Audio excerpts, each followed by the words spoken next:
Every journey begins with a moment when our new path calls, and all that's left is to step forward and embrace what awaits. This is the path Aiko must now follow.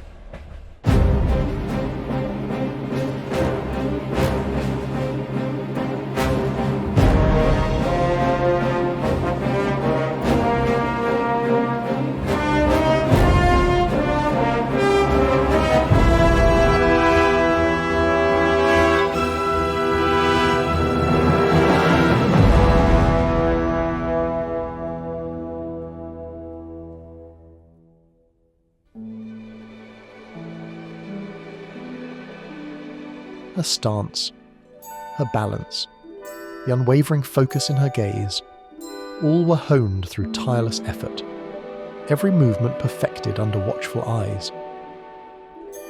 As a child, Aiko was shaped by years of rigorous training, where discipline and precision became her second nature. That foundation remains an unshakable part of who she is, a part of her she cannot ignore. Lately she dreams of this every night. An image of a katana, rising like an omen in the sky, glinting like a promise yet to be fulfilled. And then she wakes, back in a world where the rain hides her thoughts, and the city's rhythm drowns them out.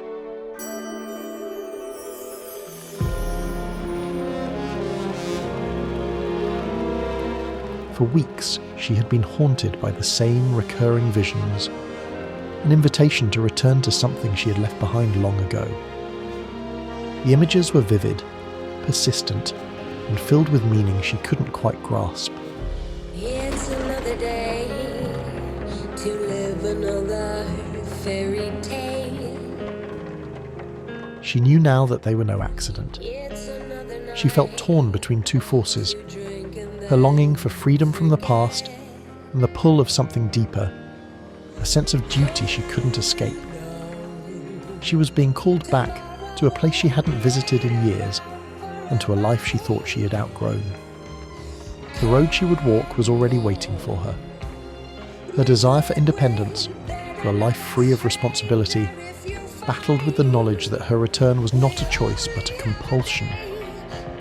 Was this destiny hers to control, or was she simply a tool of fate, bound to fulfill a duty she had not yet fully understood?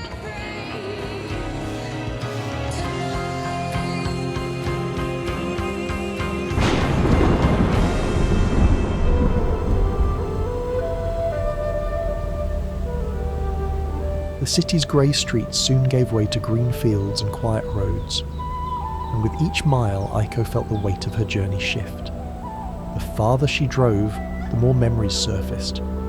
She could almost feel the cool touch of the lake water on her skin, hear the laughter of friends and family in the distance. It was as though time had folded in on itself and she was stepping back into the life she'd left behind. As Aiko continued on, she realised it wasn't just the town that had stayed the same, it was her too. It's been 5 years since she last saw this place. 5 years. 5 years since she left. But for her, it feels like stepping into an older version of herself.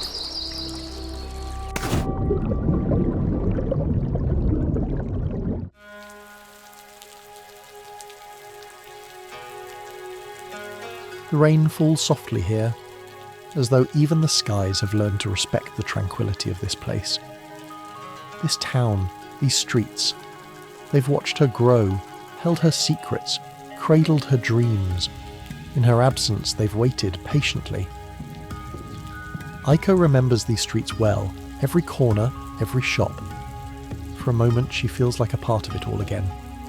Is it possible to return and still belong? Or does something change forever when you've been away too long? The thought lingers, comforting her as she takes another step forward. The whispers of the town growing louder, guiding her toward the answers she came to find. As she stands there, she notices something she hadn't before. A soft breeze carrying the scent of damp earth and blossoming flowers.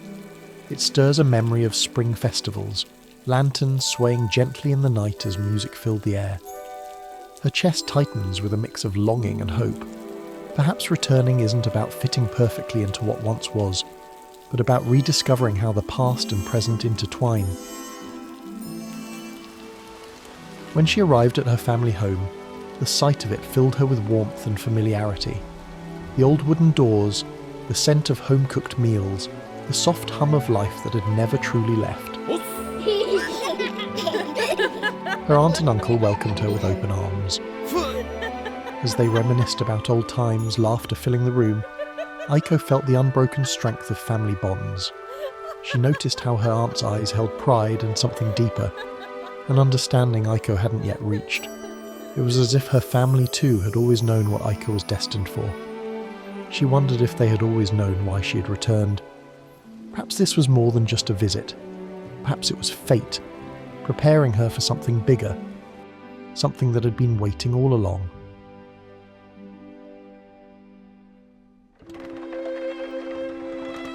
Later that evening, a table full of her favourite dishes reminded her of the love her family had poured into her life. The comforting aroma of simmering broths, the warmth of freshly cooked rice, the delicate balance of flavours. It was everything she had missed in the years she'd been away. She realised that food in her culture was more than nourishment. It was an act of connection, a bridge between generations. The taste of her grandmother's signature dish brought memories flooding back. Her laughter, her stories, and the feeling of being truly cared for. Yet, beneath the warmth of this reunion, a quiet question lingered. Was there a deeper meaning to her return? She found herself wondering if the past was speaking to her in ways she hadn't yet understood. The answers, she realised, were not in the food or the familiar faces around her, but in the quiet stirring of her spirit, urging her forward toward a destiny that was just beginning to unfold. As the rain continued to fall outside, Aiko sat by the window. The world beyond seemed alive, vibrant. There's a comfort in this place, in the rhythm of life here. Yet beneath the surface, the same question stirs. What is it that has brought her back now? The faint, persistent call of something ancient, something familiar that had always been there. A connection she had long ignored, but could no longer deny.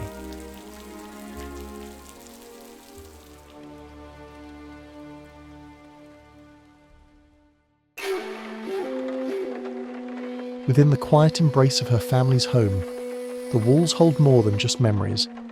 They carry silent symbols of a history long kept. In one corner, a dragon, fierce and destructive, lurks in a weathered frame. A force they've tried to convince her is a force for good. Yet, deep down, Aiko senses something darker beneath its surface. An enemy disguised as a protector, a lie wrapped in tradition.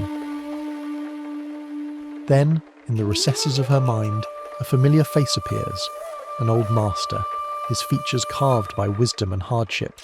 His eyes, sharp as steel, pierce through her, seeing a truth Aiko has yet to grasp.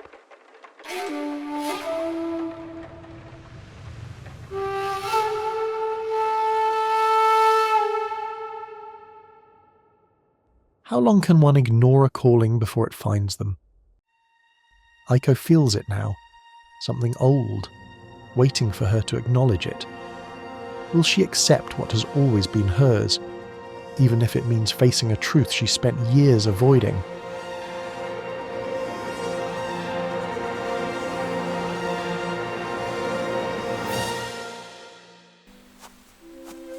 For the first time in years, she feels truly awake. The weight of her destiny, once heavy and unknown, now seemed lighter, as though she had finally aligned with the truth of who she was meant to be. The road ahead stretched endlessly, yet each mile brought her closer to understanding her place in the world. She no longer saw her journey as one of battle alone. It was about something deeper.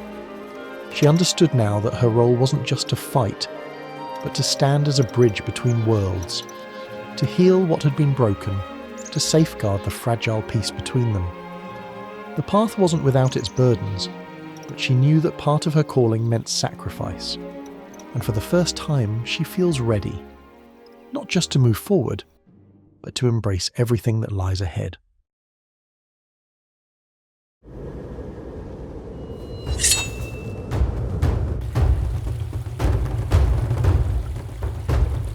As she stood at the edge of the waterfall, Aiko felt the weight of her destiny settle around her. This journey was not bound by time or a single life. It had spanned centuries, shifting in form but never in purpose. In every life she has fought, every battle, every sacrifice, every victory, it has all led to this. Then, above her, the great enemy she had always sensed soared in the sky. She knew it was time. Ready as she had been in every life before to face the challenge ahead, she stepped forward. Even if the enemy she once knew had now changed shape.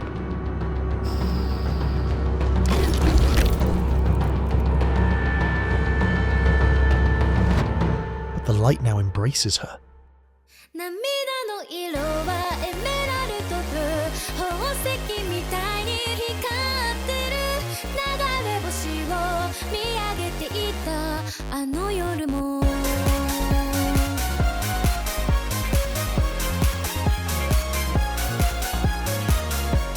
In our next episode, the McAllisters face a terrifying truth at the Pine Sedge Hotel.